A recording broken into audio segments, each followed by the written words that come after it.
Are corporate professionals okay? I got a hold of a released 2009 marketing document from the Pepsi Corporation, and we're going to find out the answer.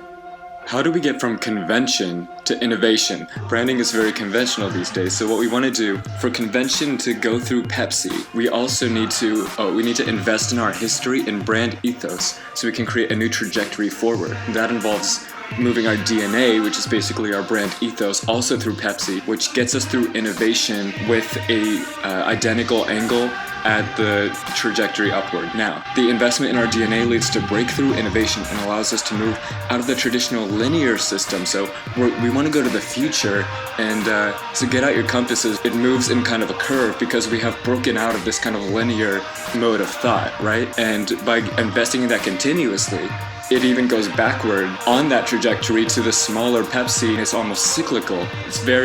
So innovation. That's why we're introducing breathtaking. 1910, you have the bottle. 1970, you have the can. What is the path of the future? Time is cyclical. We have to go all the way back to 3000 BC. So start with the Hindu tradition of numerical harmony as spatial organizer. Okay, pretty good. You get a very large circle out of that. And we want to move on through Musica Mundana, the golden ratio. It's all about proportions, right? Innovative proportions and feng shui. By now we're starting to get to the second circle with many subsidiary circles within it, including the Vitruvian principle, okay, drawing from many different cultural traditions, the Vitruvian Renaissance, La Géométrie, all right, in the Mobius strip, because this is kind of, we're not even on the Euclidean plane anymore. We have transcended standard mathematics with the new Pepsi philosophy. And next, Pepsi, the next great breakthrough in human civilization, breathtaking, but what will it be? Now, Pepsi has always had the best designs, from the jug of 1898 to the like hand soap looking thing in 1915, around there. Many different bottle designs, but so each of them have advantages and disadvantages, but how do we get to perfection? Because Pepsi does not settle for less than perfection.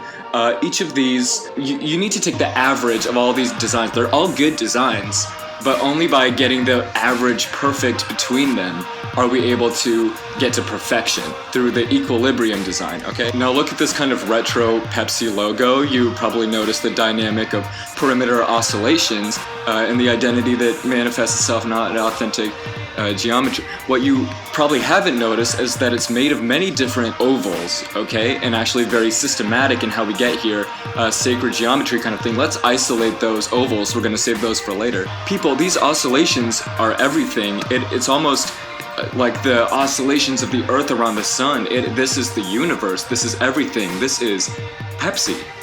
Now I hope you all know the golden ratio. It's in the Parthenon, it's in the Mona Lisa, it's in every little seashell on the beach. Now we're going to use that magical ratio.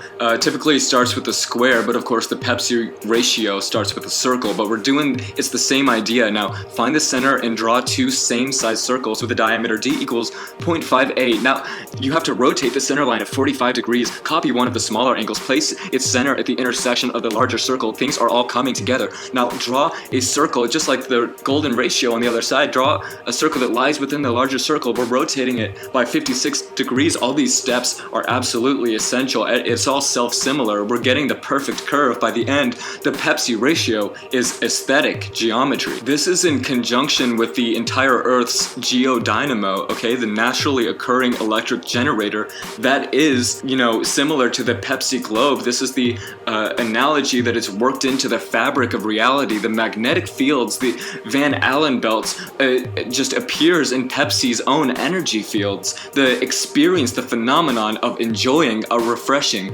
Pepsi drink until we get to the Pepsi globe dynamics. We haven't even gotten to identity yet, but using different angles, different perspectives on these ovals, which translates to different curvatures of Pepsi, you get to so many different emotions. Now, they are all happy, but they are all different. They are all Pepsi. By the end, once you're done with Pepsi, you're gonna be looking like this last guy at the 10 degrees, okay? Now, what are the three dimensions? There's length, there's height, and then there's motion, which transforms 2D into 3D. We want our brand to be multi-dimensional. We want the logo to even stick out of the can.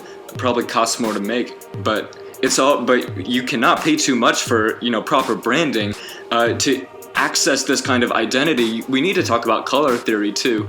Many different spots on the wheel of colors. You got your indigo, you got your blue. The caffeine free wants to have an energetic balance because it's caffeine free, so you can't have your energy too balanced. So yellow. We're almost done, but we have to talk about the gravitational pull, because you can have the perfect branding, but what does it mean if you haven't considered where people see that branding in the store? Just like the sun bends the light through the gravitational pull with the rotation of the earth, so too does Pepsi have the gravitational pull of the consumer's attention based on the placement of the Pepsi in the aisle. It can be at 60 degrees, 30 degrees, 10 degrees. Don't mess around with like 15 degrees, stick with the correct gravitations, all right? So by the end, Pepsi is the universe. Pepsi is everything. Pepsi is infinitely large, more than just a Pepsi planet. We want to dimensionalize exponentially, and as we get bigger, as we create the Pepsi galaxy, it eventually becomes the lowest constituent part of that universe, kind of in the shape of a Pepsi neutron, yet at the same time, Pepsi universe. It is all connected. It is all everything. It is all Pepsi.